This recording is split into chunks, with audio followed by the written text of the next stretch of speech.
Hey, macro lovers, look who's in the house. And he's over that way. We have Alex Wild here in the house. Welcome, Alex. Hi, Janice. Thanks so much for having me. It's a real treat. Oh my gosh, it's going to be so much fun, and you're going to see how fast it goes. The show goes really fast. So let me explain a little bit, Alex, to people that have never been here. We have people that come all the time. So this is actually a premiere. It is a live show, but we are doing a premiere here with Alex Wild, and it is a show strictly for close-up, macro, and micro photography. And so Alex is amazing. Every month I ask one photographer to come in, and Alex is the month for August. So I am going to dive into Alex and we will see the nitty gritties.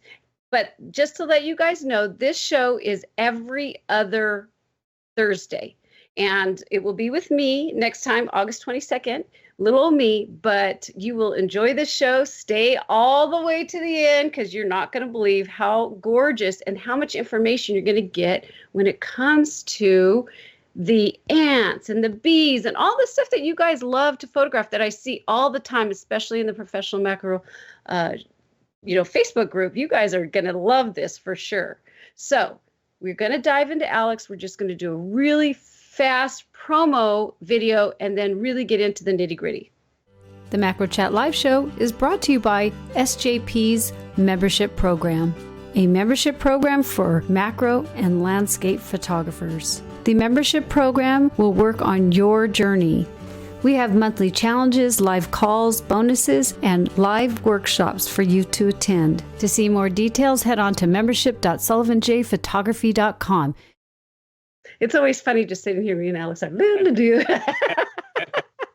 Close up. Should I be super close up? Is that a thing? That's great. Yeah. Yes. And you know what? I just want to tell people that you are a photographer and a scientist at the same time. I mean, you have your PhD, especially you're into ants and bees and wasps and all kinds of goodies that people are just really going to enjoy. And I do have to say personally, I've worked in colleges for years, and some of my friends are the same, but they don't have the talent as the photographer. They have the knowledge, which is awesome, but you have two amazing, within yourself. And when people see your work and also the information that you give today about the ants or whatever we're going to talk about, I think that's just going to be such a super show. And I have to thank you again from the bottom of my heart to say, yes, it was, very, very cool. I'm going to put all your photography credits down. I mean, he's been in tons of stuff, National Geographic, Science, McGraw-Hill. This is another thing too. I'd like, people are maybe interested in putting in books and stuff like that, but we're going to talk about you right now. I really like this show because it tells people where you started. How did you get into this journey of the beginning to where you're at now? Tell people how you got into it. I'm sure it's an interesting story here. Well, first, thanks for all your kind words about the photography. And I spend so much time looking at my own pictures that aren't even, sometimes I can't even see whether or not what I'm doing is any good. So it means a lot to me that you'd say nice things about the pictures. It's true. I've always been kind of a naturalist. I mean, that clearly came first. I mean, when I was 5, I have this memory of me trying to collect carpenter ants into a styrofoam cup. And, I had the caterpillars in the tank and raised out tadpoles. We go collecting snakes at a fossil hunting site kind of near where I lived. So I was always into nature. And, but it wasn't until I was a graduate student at the University of California, Davis, working on ants, that I started to get into photography. And there it was a purely practical matter. I worked on these little tiny brown ants, the Argentine ants. If you're in California, you'll know these because these are the ones that get into your house. But they're too small to photograph with sort of regular lenses. And I wanted to have nice photos for the talks that I gave or to put up online. This was about, maybe 2000, 2001.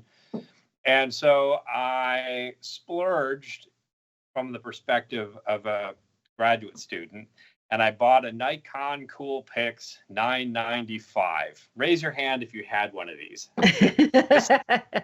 This little I remember 3 megapixel swivel body unit. They were great, and you could cozy right up to these animals and push the shutter, and sometime within the next 10 seconds it would fire and take a picture for you and give you a digital picture. So a lot of that camera was pressing the shutter and chasing the ant around in the hopes that it would still be in focus by the time it went.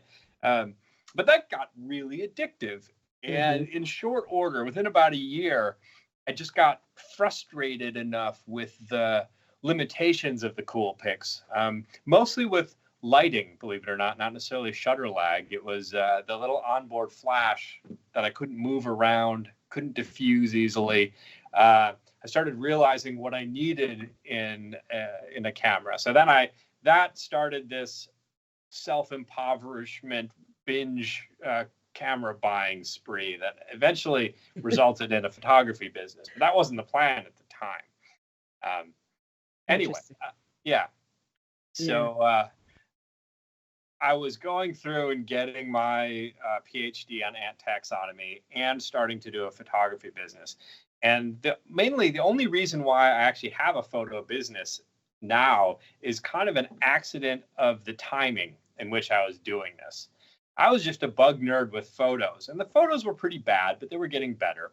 But I wanted to share them with the world. And now we would just upload them to Instagram or Facebook or even Flickr or somewhere. But at the time, 2001, it was basically nothing. I think this was even before PhotoBucket. Like if you wanted to share your photos with the world, you had to build a web page.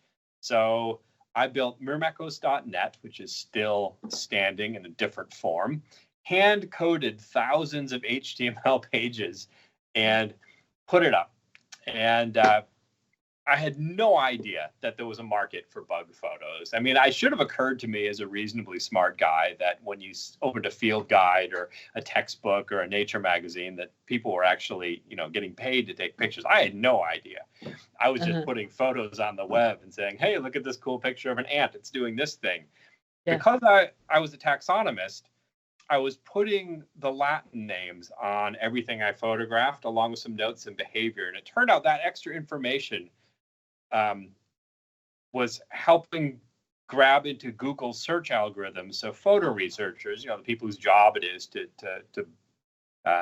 go purchase photos for magazines and textbooks and TV shows and that kind of thing. They were finding me when they couldn't turn up photos through the regular stock agencies of some particularly arcane bug topic. And so I started getting these emails for, how much would it cost to license this image for this use? I had no idea. I was like, you want to buy this picture? And some of these were these terrible, 3 megapixel pixelated things, but they were of a species of interest to the buyer.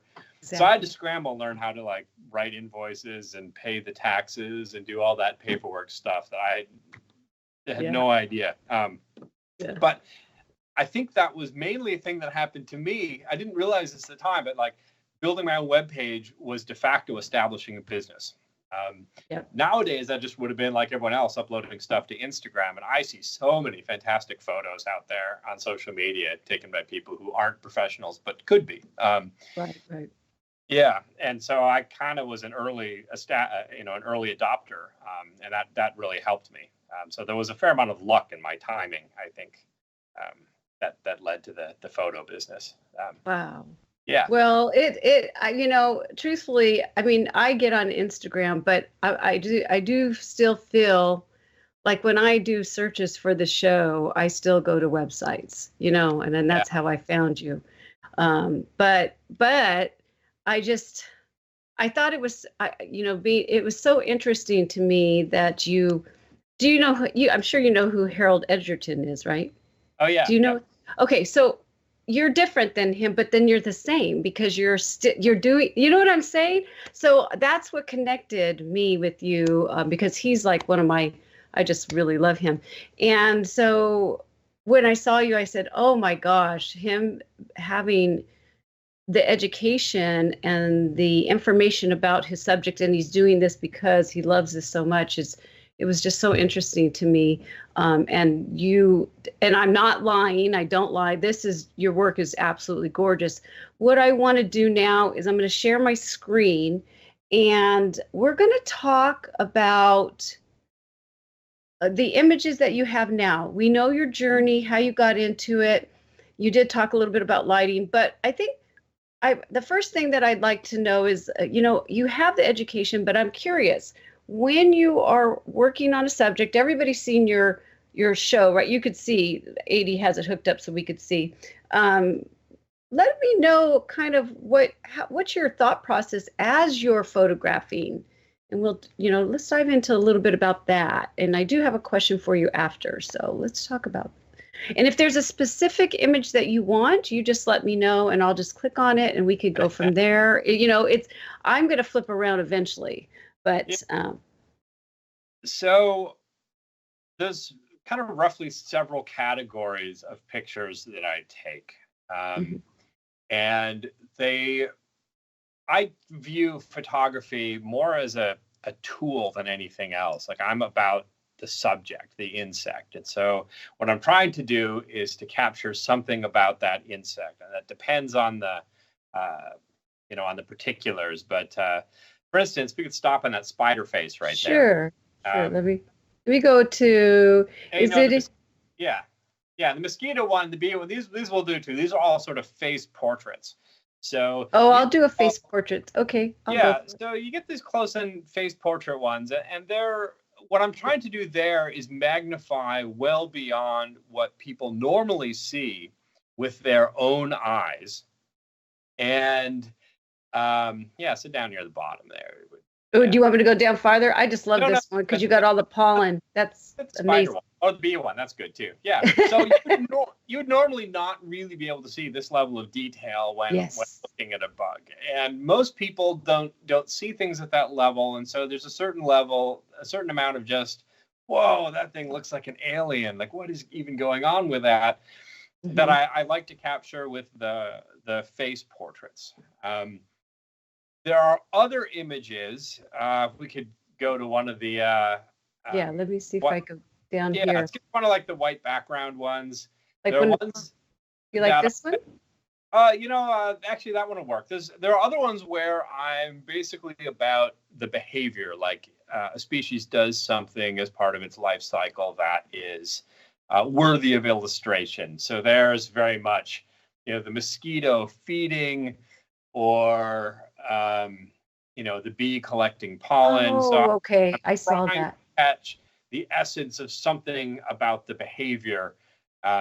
Hopefully with the insect, it is in a very pleasing pose so that it captures that whole effect. This ant one is one of these shots. So there are a number of plants in the eastern deciduous forest whose seeds are carried away from the parent plant by ants. And they do this by producing an ant attractive growth, the elaiosome. And here we see an ant grabbing onto that. So here was one where I've been meaning to get a shot like this for a couple of years because it's an interesting behavior that's relevant to a number of plant species and a number of ant species. And so this one I lined up by collaborating with a botanist who went into the field to collect the seeds for me. And I had some captive ant colonies in the lab that I could use. So I knew I could carefully control the lighting and get the shot of the ants interacting with the seed.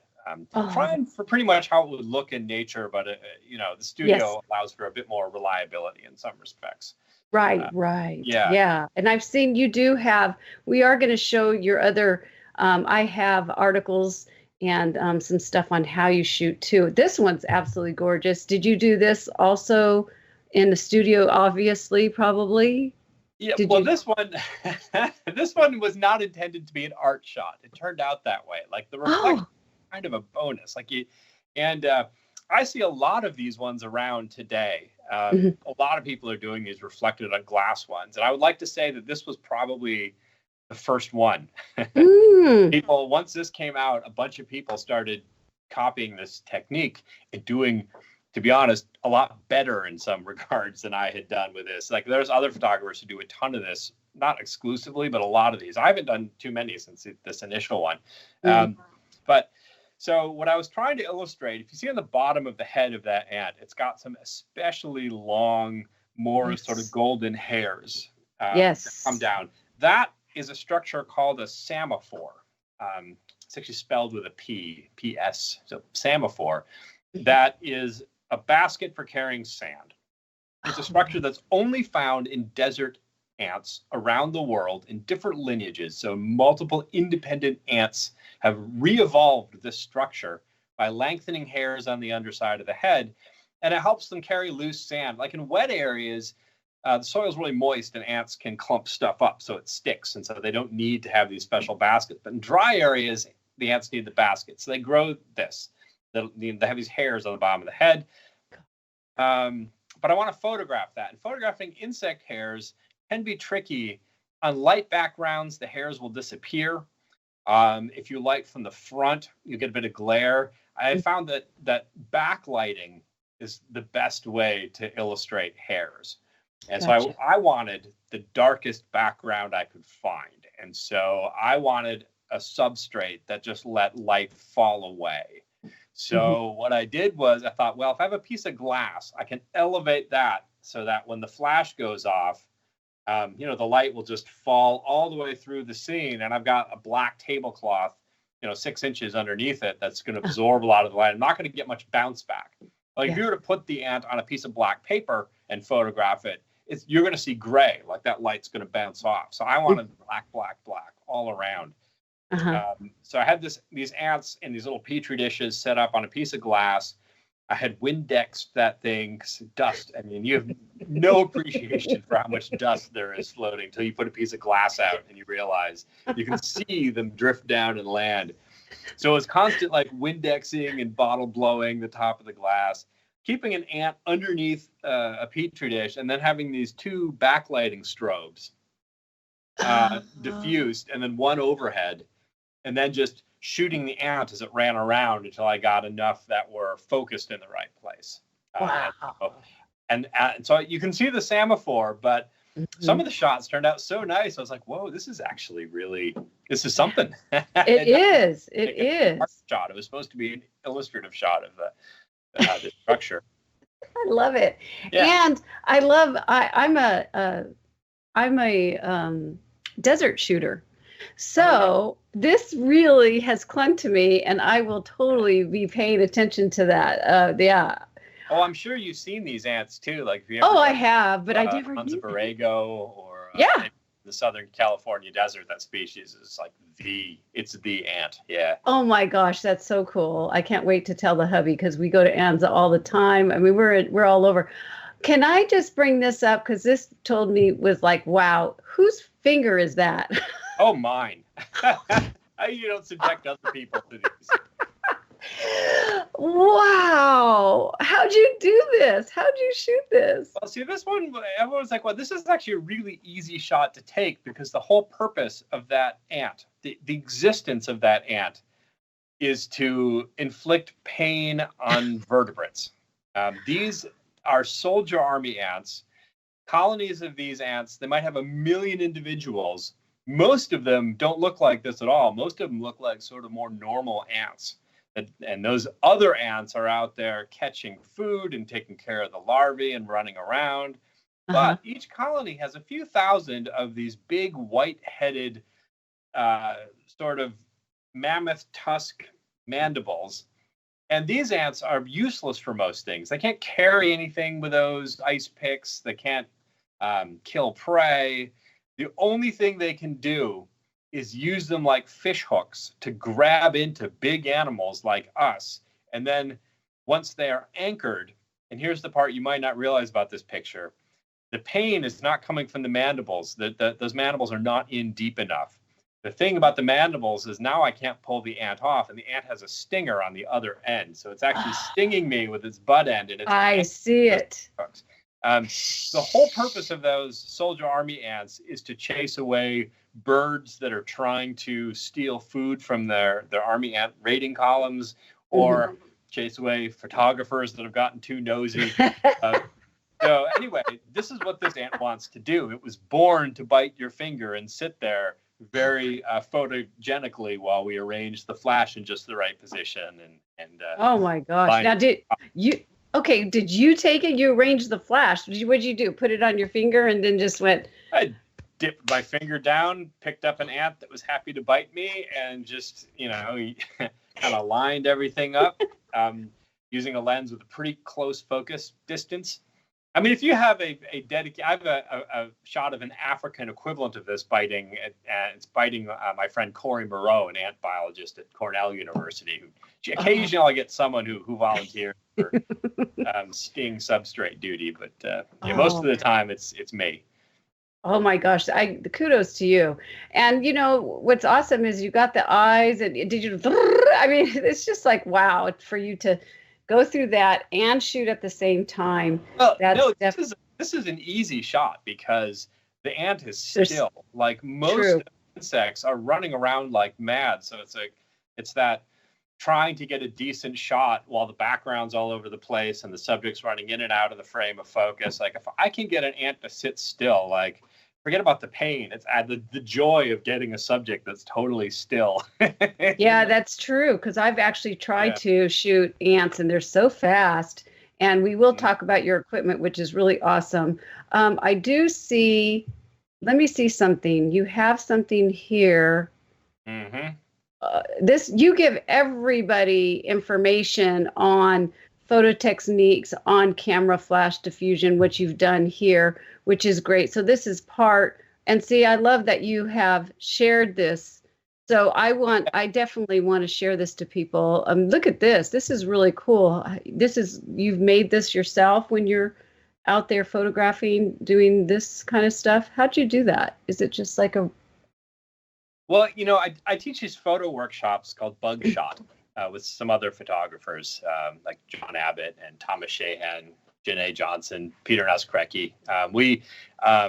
And what I love about these is that most macro photographers recognize the trouble of flash and how it looks so unnatural unless you diffuse it. And so we come to these workshops with 30 people, and everyone has home built some kind of contraption to diffuse flash. And they're all a bit different. And this one is mine. It's basically I cut up a plastic milk jug to make a collar that sits on the front of the lens, and then I just paper clip. This was the one in the picture is tracing paper, which works great in deserts. Dissolves in half an hour in a rainforest. And now I use this stuff called Roscoe Lux diffuser. It's here. Oh, okay. We'll show that in the equipment because they can't see it. They're only looking at your website right now. Yeah. So anyway, here's what it sounds like. That's awesome. So, yeah. There's no one way to do it. You just want to somehow spread that light out so that from the perspective of your subject, your flash looks like a nice cloudy sky rather than this death ray of light coming from a single point. And so almost everything I shoot, most of it is done with flash. Most is done either through this beetle here is actually done with two strobes firing upward against a white sheet. So I'm getting bounce diffuse, kind of like if you're an event photographer in a big hall bouncing your flash off the big white ceiling. That's this technique here. But for tiny things, I like having a little tent over the front of my lens and putting flash through there. The ants and stuff like that. Yeah. The thing is, there's no point in keeping secrets anymore. Like I have an early memory of hanging out with a guy who did a lot of National Geographic bug photography, and he would not tell anyone anything. Like questions. Yeah. And it was kind of frustrating, but I can respect that. At the time, there's not many photographers and not many resources. But now anyone can figure out how to do anything pretty much by going online. So what do we gain by not telling people how we do things? I mean, right. And it is. But anyway. You're right. And it's true because the way you are doing things is going to be different than somebody else doing, even though, you could have a certain way of shooting. But to me, your knowledge of the species that you're working on is going to change the way you shoot compared to someone like me that doesn't really understand certain, I might have a different thing that floats my boat. So I'm glad that people are now sharing. I wanted to tell you this is my favorite, probably because I'm a mother and a grandmother. And I'm like, that is so cute. Yeah. And they're so small. Well, so here's one thing you might not have noticed about this photo, but if you look at mother aphid, you can see some dark spots kind of underneath her skin, if you will. Yes. Those are the eyes of the unborn aphids that still haven't popped out yet. So oh my gosh. Full of little, basically clones of herself that she is popping out. Oh, wow. That's wild. This rose. Wow. That's a rose. Now, how do you post-process? What is your technique? Let's talk a little bit about that. This is the subject that at our photo workshops is the single most contentious. People will argue over, Yeah. My post-processing philosophy is try to get as much right in camera, because I'm first off not very good at post-processing, and so the less I have to change in post, the better. It's not a thing about, it's not any purity test. It's just that I'm not very good at post-processing, and so I'll try to make sure the lighting is right and the background is right and the levels are roughly right in camera, and that saves me from having to do too much. In these white background ones, I'll set the background to be pure white. I'm shooting it on a white subject. I do levels adjustments, to make sure the blacks are truly black and that kind of thing, but nothing. Most of my post-processing time is removing dust specks. I'm sure yes, macro shooters know the dust speck problem. The single best thing I ever did was shoot a lot with Canon 7D. I don't know what it is about that camera, but it does not accumulate dust near like what any other, like I have a lot of cameras, 50D and a 6D. I shoot with a 5D Mark IV right now. None of them is as dust resistant as the original Canon 7D, and that saves me a ton of time. Yeah, I wonder if that 1D. I wonder if that one. I have a 5D. I've always been a 5D person. So, and you're right, man. There's just tons of dust everywhere. And you realize it till you stop down, and then you're like, "What is all this?" Exactly. So, you're like a minute. Half doing levels adjustments and cropping, and then 5 minutes hunting dust specks and trying to get it out. It's just the biggest. So like it used to be part of my regular pre-7D routine was just every couple of weeks cleaning that sensor. I got really comfortable taking the top of the mirror up and swabbing the sensor, and it would save me work later on. But right. Yeah. Well, that's what I probably should learn to do, because, it's like such, and then they take it into the Canon and, but expensive, and you can do it yourself and the results will be just as good. Yeah, I need to do that. I do for sure. Let's go. Let's go to us, because I have a question from Stacey.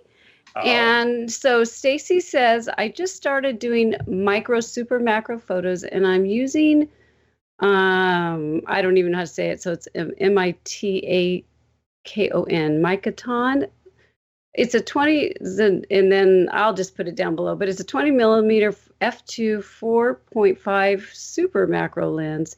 Wow. It's super, she goes, it's super tricky to get sharp photos. So I'd like to pick his brain. How does he decide when to use focus stacking? Do you use focus stacking? I would think you would on some of these, but yeah.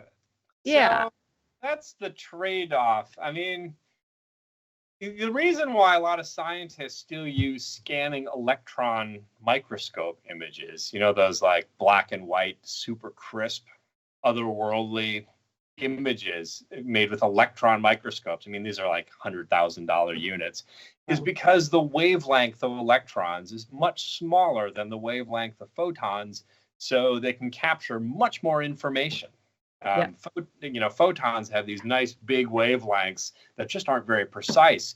And when we get into high magnification, using just light, we are going to run into the laws of physics, so that there's, you can only get so far getting this lens or that lens.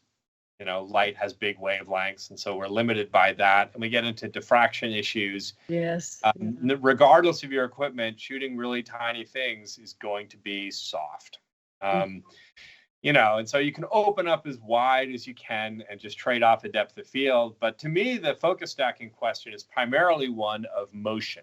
Like, you can really only do it well on relatively motionless subjects. And so if you're trying to capture a behavior, something transient, or a species that just doesn't sit still or waves its antennae, it's not really worth trying to focus stack. And to be honest, most viewers of a photograph aren't going to care that much that it's a bit soft, especially if you've got the subject in a lifelike pose. If I have something that just will sit still, like a lot of spiders will do this, some bugs and grasshoppers, cicadas, when they're still, they'll be still. Then if I have the right equipment, I might do a live focus stack. Otherwise, focus stacking for me is pretty much a studio thing. I'll use it for taxonomic publications to get, crisp shots of the body of an insect once it's been killed and is preserved. Gotcha. So if you're, say, it depends a lot on what you like to photograph. If you like photographing spiders, it's worth playing around a lot with focus stacking in the field, because they will sit still, most spiders, for a bit of time. If you photograph, ants, good luck. Or flies, which fly at the first flash, that's tricky. So what we're going to do is, I do have a quick question from Stacey, but I'm going to wait for that on the equipment time. So what we're going to do right now, I want to just go right in and let you guys know we're going to dive into some critique, but Alex, it's just really basic, just to help everyone.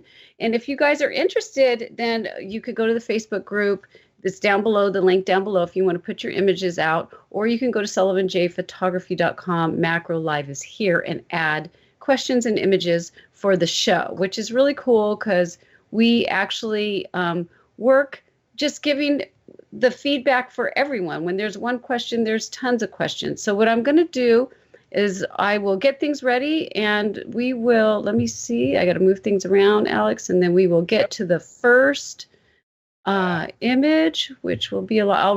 I'll end up reading what this person has said, and then we'll dive in. Okay, let's go to critique time.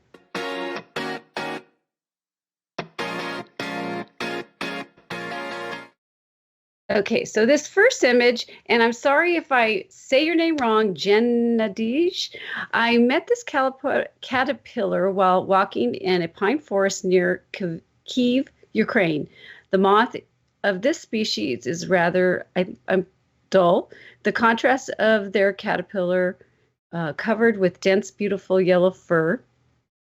Let's see. To see the structure of the caterpillar's body, under a dense layer of fur was applied, such as lighting scheme with backlight. So the caterpillar is a pine twig. It was backlit with the Canon Speedlight 430EX flash to emphasize its fur. Field light with mounted Speedlight 580EX DY diffuser with a 5D Mark II lens, macro 1/25 f8 at ISO 100. So it looks like they were just, trying to get the fur. So could you give this person some help a little bit on letting see the view? Some help maybe, but I love this photo. This is a great photo. This is a tussock moth caterpillar, and they're called that because of those very distinct spouts of hairs that come up on the back.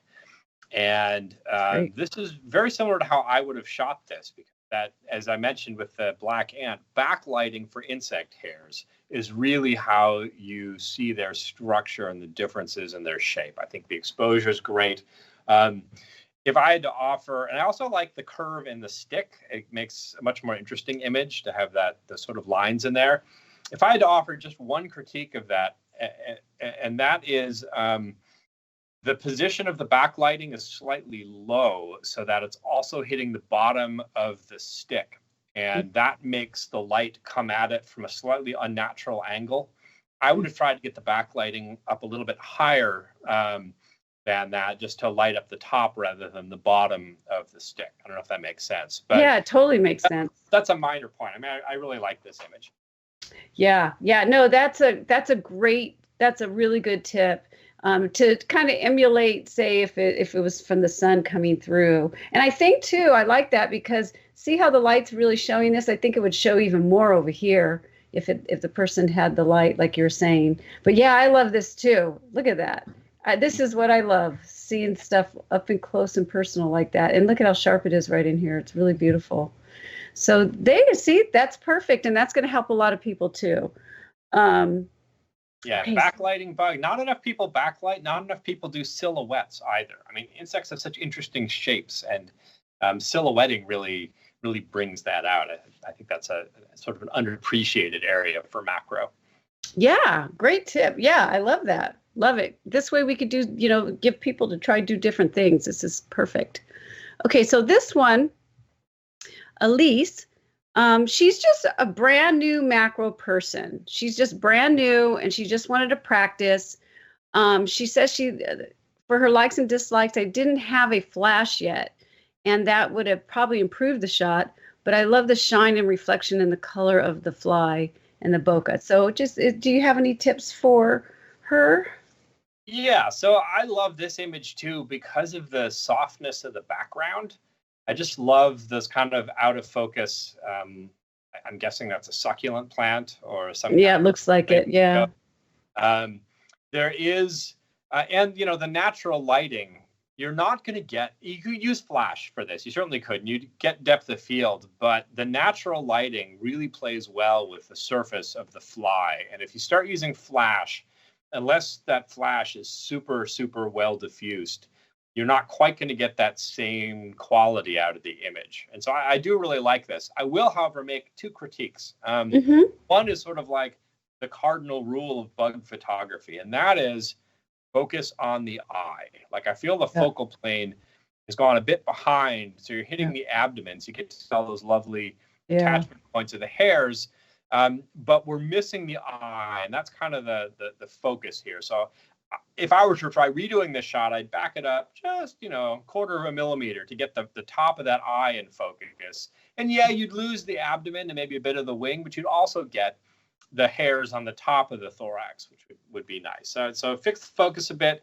The other thing is I feel like you could frame it a little bit different because there's a lot of emptiness going on in the right side of the image, and that the fly seems a little crowded to the left. So that could probably be cropped in just a little bit or reframed. But it's a great image. These are minor points again. Yeah, I like this. I like the softness, and I totally agree. I mean, I think it's just human instinct to want to see the eyes. We just want to go there. So it's like, to have it off. Yeah, I would, that's, but I love the wings. Look at the wings. Doesn't that look pretty? Gosh. Yeah, fly wings are fascinating, especially if you know anything about the evolution of flies. They, the oldest lineages have these actually fairly complex wing patterns, almost more dragonfly-like with lots of veins. Oh. And as you get these younger and younger groups, the wing venation sort of simplifies and specializes so that the wings bend and flex in ways that are particular to the biology of particular lineages. Anyway, it's great to get photos. Oh, I love that. I love your behind the scenes. I knew I was going to get all this good stuff. Yeah, that's great. That's great. And it does look like, now I think of it as a dragon. Totally. All right. Well, thank you so much for helping these two people out. We could go back to SAD. And then what we want to do now is I actually would like to, we're going to go into you and we're going to look at your equipment. It's equipment time. Let's go into equipment time. Yeah.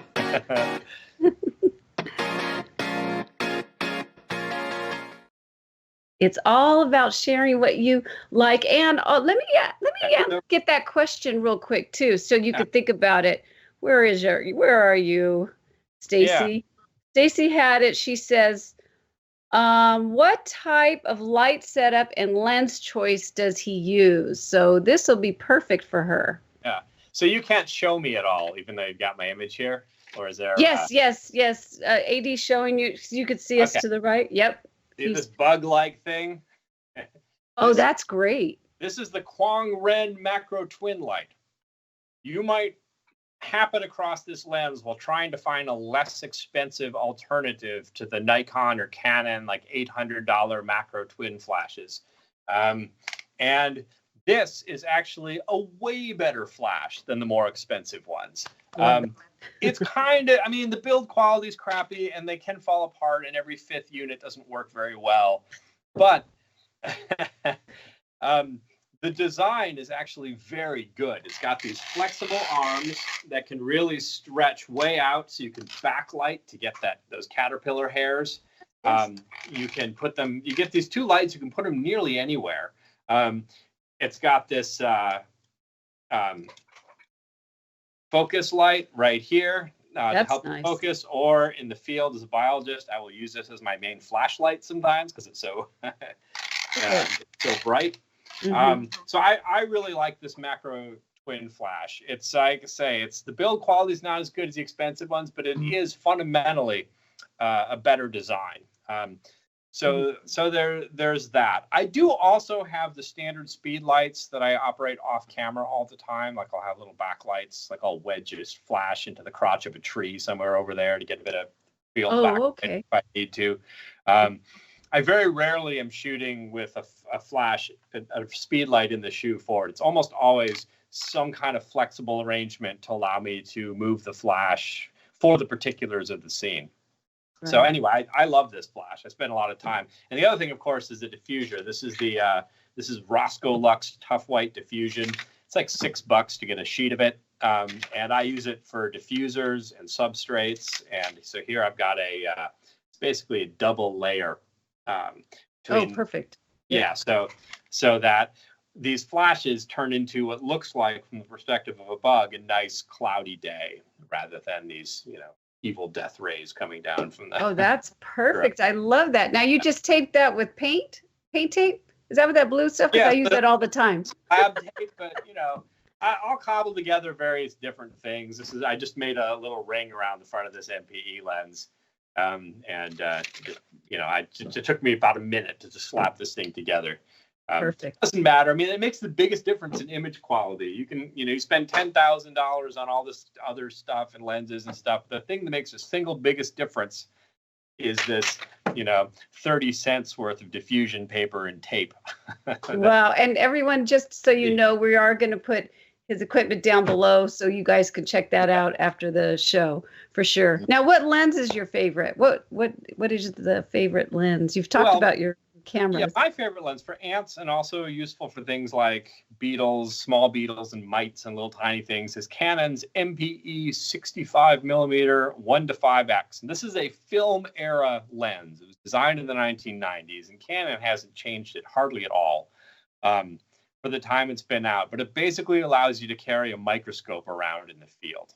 And for things like, say, ants and small beetles, it is sort of like the perfect lens. It's a bit soft, but that's the magnification. It is not a great lens if you're trying to do subjects that spook easily, like flies or dragonflies, because the working distance is pretty close.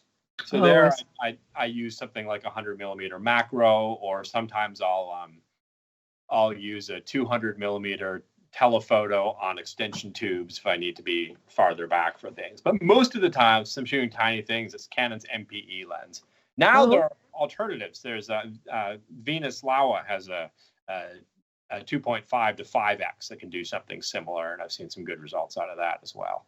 Yeah, doesn't Canon have something like that? That 65? That's what you're saying. The 65 5 times? Is that what you were saying? Yeah. Yeah. Okay. Coco, no.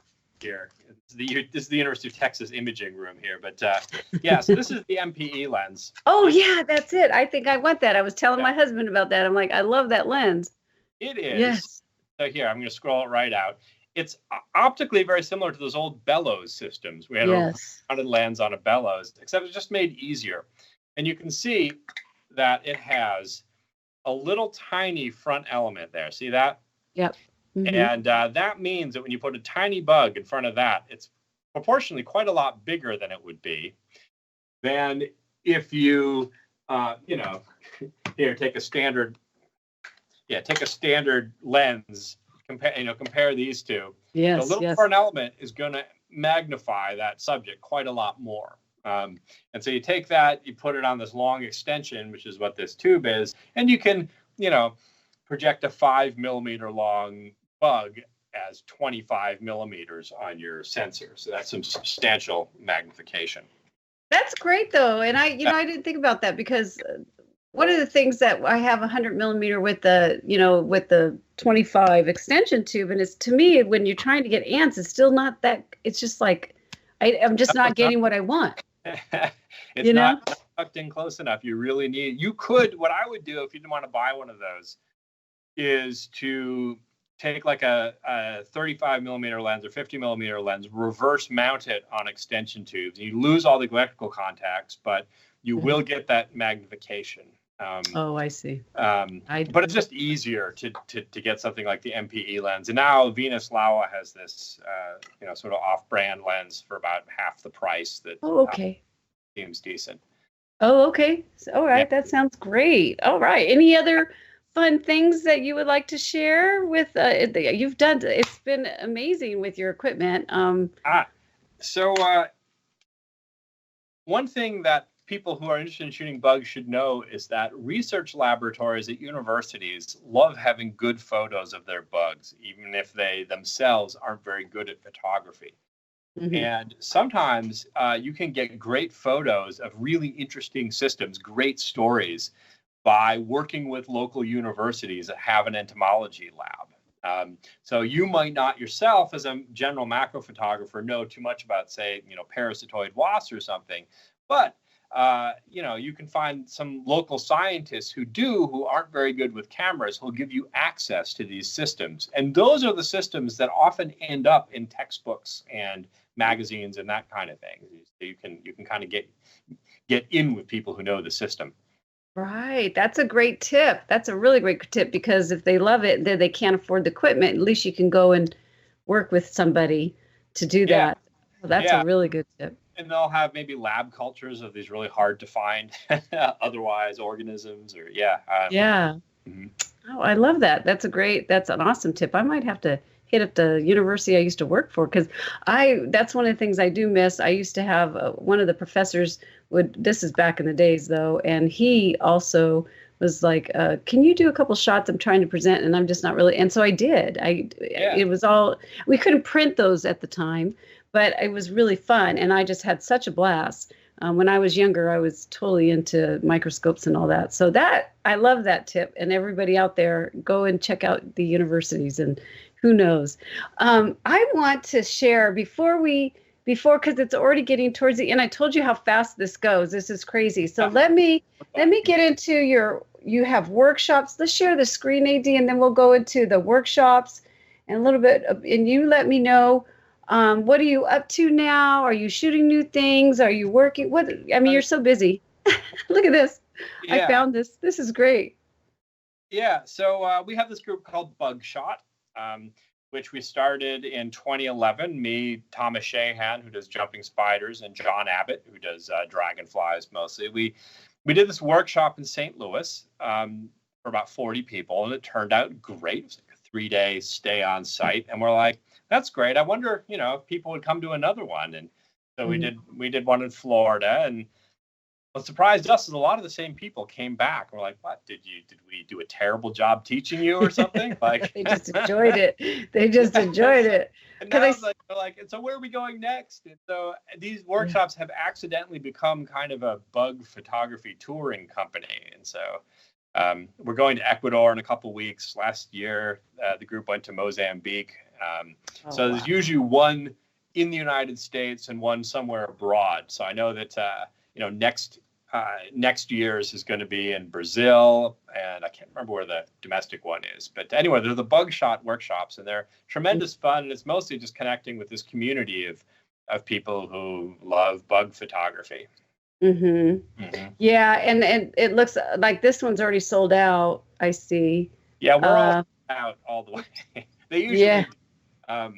So you want to be on the mailing list. I know this. I don't belong to it anymore, as I haven't been on Facebook recently. But we have a Facebook group for the Bugshot photography. Oh, okay. That's awesome. Yeah, I see that these are the group. Is this the workshops in here too, upcoming? They're down at the bottom. Like I do individual lessons now and again. I don't advertise them as much because I've gotten really busy doing university work. Right. Occasionally, we'll take a weekend to teach lessons one-on-one with people who want to come down through Austin. Yeah, for sure. I mean, if I was down there, that would be so much fun. This is great. I just like, your research.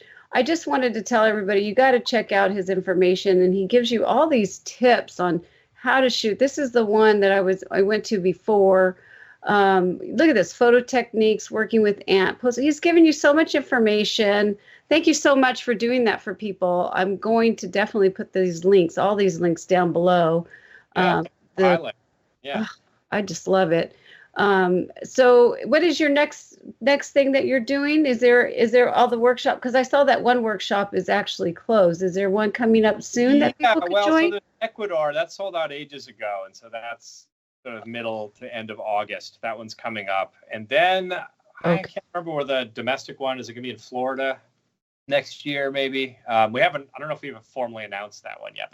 Oh, okay. But go to the Bugshot, bugshot.net, bugshot.org. Anyway. Here it is. Here it is. Yeah. Yay. Oh, I'll keep this one. Oh, I didn't know that. I didn't see this one before. Yeah. So this is managed by my collaborators, John and Kendra Abbott. Yeah, this is great. Anyway. Okay. There for the next Bugshot workshop. Oh, this is really good info. I'm so glad we went here because people need to, I mean, I know a lot of photographers that would just love to, get in and, be with you and photograph and see the lighting, what you do. And it says right here, all the topics that you guys do. And so you guys got to check this out for sure. This is great. Yeah. All right. We can go back to us. I can't believe it. See, I told you it went by so fast, and there's so much more that seriously we could have dived into. But, again, this has been wonderful. You've given a lot of great information for all us macro lovers. Then I'll put the links down below for sure. And, I have to say thank you again 5 million times. I can't help it. It's so much fun to have. Well, thanks for this has been a lot of fun. Yeah. Oh, and it's nice to see all your goodies in the background too. I see all the. That's a great background. Yeah, there's actually collections of snail shells and things from them. Oh gosh, that's even fun too. I love all that stuff. The way it's worked. All right. So what I'm going to do is I'm just going to have to say what we've done before. The next show will be with little old me, and remember that if you like the show, give it a thumbs up and share it with your macro fans. It's only about, like I say, close-up, macro, and micro. It's every other Thursday, and we have a blast. Have once a month a wonderful photographer like Alex come and join us to give us tell us about him and some tips. So again, I want you all to remember that your 1,000 words does make a difference. Cheers, everyone. Bye. Bye.